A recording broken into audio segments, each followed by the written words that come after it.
Hey guys, this is Undercover Dudes all the way from Down Under, and today we're going to be talking about the patch notes for the upcoming LawBreakers open beta. Please note this is just my initial opinion for the patch notes. I may or may not be right, but I just wanted to go and put my thoughts out there before the beta goes live. And with that said, I'm going to be updating my tier list before the beta goes and ends, so you guys have a really good idea who the strong characters are before the game goes live on August the 8th. Now, the most significant change across the board is the fact that melee attack ranges have been reduced from 600 units to 400 units. Now, this goes and affects kicks, the assassin's blades, the juggernaut's impale, the wraith's right click, and overall I think it is a really good change. In the previous betas, the melee attacks were cheap and spammy, and in the end of it, if you're kind of close enough, the melee attack would go and connect. Now you have to go and think, am I really close enough? Do I go and risk for the melee attack, or do I go for the primary fight and get that guaranteed hit, which will do, significantly less damage, but in the end of it, you do go and get that damage onto your opponent.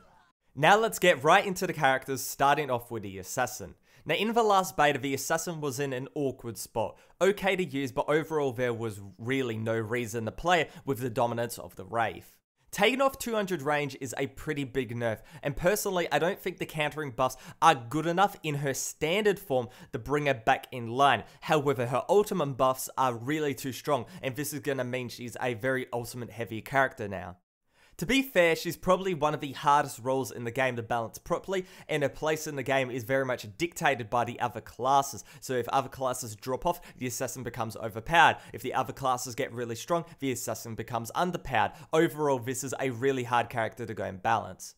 I like the intent of the Rominus ammo increase and the charge time decrease, but I reckon it's still a little bit too tiny of a buff in order to go and make the Rominus really decent. I think that charge time needs to be decreased by a little bit more, but overall the ammo seems to be in a very good spot. However, the reason that I think the assassin will have a massive resurgence in this beta is due to her ultimate ability.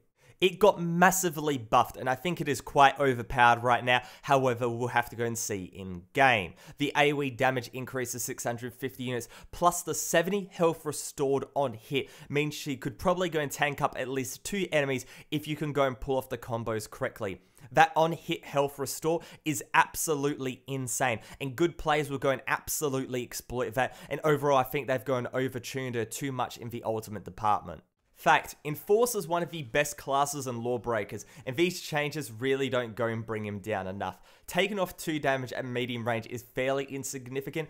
3 damage at long is actually quite good though. His sniper-like capabilities were way too strong in the previous betas, and toning that down a little bit would be really good for the game. Cutting the fuel gained on hit by half is nice, but the amount he gets back from a kill is insane, and that needs to be addressed.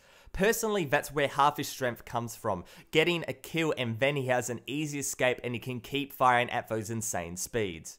However, nothing was changed with his rockets, which puzzles me as this is probably the one thing that needs to be changed the most. A cheese mechanic in a skill-based game makes absolutely no sense, and yes, you can go and dodge them, but spamming these lock-on rockets in close range is a guaranteed kill most of the time. It's just a cheese way to go and kill people. It's boring from the other side. There's basically no counters in close range. The Enforcer then goes and gets his fuel reset. He can keep popping off. I'd say go and remove the rockets completely and go and replace it with an aim down sight mechanic, and that would be really, really cool. My boy the Gunslinger wasn't played that much in the last beta, mainly because he floated in 0G for way too long. Personally, his damage was fine, but it was simply his mobility that was quite bad. Improving attack knife is a bit of a null point. It's not really used as a damaging tool anyway, it's mainly used to go and scope out enemies, you can go and pre-fire around corners, but shaving the second off warp is really neat, from 5 to 4 seconds. It might need to go a little lower though to go and find the golden point, but this direction is definitely the way to go. The equalizer change is sick. It's a sick ability, and the fact that the time between shots now have been decreased is really good, so you can get that constant stream of damage. Before, it was really no point to go and use the equalizer when you have those 2 really powerful pistols, and the fact that those have been basically kept unchanged is great, because the damage on those pistols was a-okay. The Juggernaut was straight overpowered in the last beta, and these changes definitely hollowed him out a little bit. First, talking about the melee range reduction, that was 100% what he needed. Hitting the shotgun impale kick combo was super easy. Now he goes and gets the double whammy of range nerfs, the kick and the impale. That makes it so you have to go and start the combo at a much closer range, and that means you're not really going to get cheesed by this combo as much as you would before. The shotgun damage per pellet was reduced to 15 from 18, a really justified nerf since that shotgun did way too much damage at close and medium range. The Holo Deflector was also the biggest cockblock tool for Blitzball. Halving its health to 1100 actually means you can go and take it down, and thus people can go and destroy it instead of waiting for it to go and disappear. Wraith was probably the most overpowered class in the last beta, and of all the classes I'm really not sure if the nerfs went far enough. Taking off 25 health is a good start, but it needs to go down to 300. He needs to go down to that really low health range because overall he still has a little bit too much health in my opinion. But with that said, his slide damage was reduced to 25 from 85. That is really good because that slide damage was really significant even if you didn't notice it. With the melee range nerf, it will be hard to go and hit his combo with that close range potential getting cut down a ton, so that slide and knife combo will be really less significant, especially because of that slide damage being removed. Another change is that consecutive stabs go and reduce his lunging impulse, but it still looks like he goes way too far. After the third stab, it really should provide next to no lunging benefit. It should just be to go and change direction. The fact he can go and zoom around the map with just the right click is insane. However, the Wraith will still be very powerful in this patch simply because of his Spectre pistol. The long range damage was gone and nerfed from 13 damage to 12 damage, but that is basically meaningless. In the end of it, his medium and long range damage is still way too significant, and that has to be absolutely gutted in order for Wraith to become a very balanced character. Now with that said, keep his close range damage exactly the same as it is. It has a very low ammo count. You can go and spray somebody at close range and decimate them, but that's how the Wraith is supposed to be played. But the fact you can go and chip away people at medium and long range makes absolutely no sense for an assassin type character.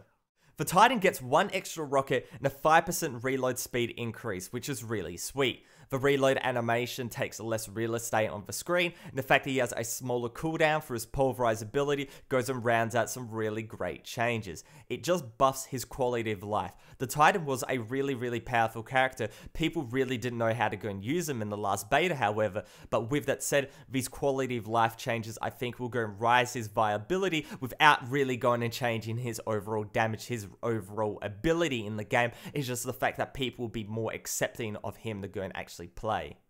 The only Vanguard change is that the right-click fuel cost got reduced from 40% to 30%. That's fine, I suppose, but the lack of quality of life changes is awkward. Not being able to reload while boosting is probably the biggest one, along with some awkward reload shenanigans. The problem of not having much fuel after a chase will more than likely be solved when the Harrier is in the mix, so I won't go and talk about that until launch. However, with that said, Vanguard is one of those roles that can become really OP really fast. In the alpha, she was my main, and she was insanely good. I feel like with the melee range reduction, she'll be played a ton more in this beta, which is great. The big problem was that pushing people back really didn't do that much, as they were right back in your face within half a second or so. The fact they have to get a little bit closer means that if you're revving up that minigun quite nicely, you get, half a second more to go and burst them down with your insane close range damage. And that is absolutely fantastic because more than likely you will go and win the fight now, when most of the time in the last beta, they won the fight. Now what's interesting is that the Battle Medic received 0 changes. Personally, the whole shield and heal combo is pretty cheesy, and the cooldown was slightly too short. Now I'm not sure if I'm in the minority here, but that initial shield should be toned down a bit, but the healing is in a good spot. Overall, these changes are okay, but they don't go far enough. Now the fact that this beta is basically a marketing beta makes sense why the changes are quite minimalistic. They didn't want to go and make a character super overpowered or super underpowered. They wanted everybody to be, somewhat viable, but the balance is still a little bit off, and so overall they can get a little bit more info, and then from there they can go make the final changes towards when the game actually gets released on August the 8th.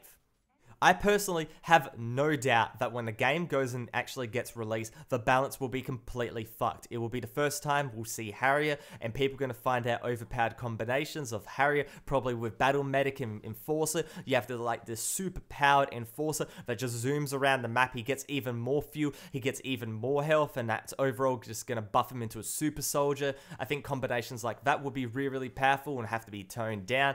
But the question is, how fast will Boss Key go and respond? When it came to Blizzard and Overwatch, when the game was basically broken on release with all these overpowered characters with Genji and whatnot, it took him quite a long time in order for them to actually go and rectify these really, really big problems in their game. Hopefully Boss Key goes and does it in a timely manner, and if they do, I have a really high hope that this game will go and survive for a long time in the future. But with all of that said, hopefully you guys enjoyed this video. If you did, make sure to go and give it a like, rating. But other than that, it's Undercover Dudes, all the way from down under, out.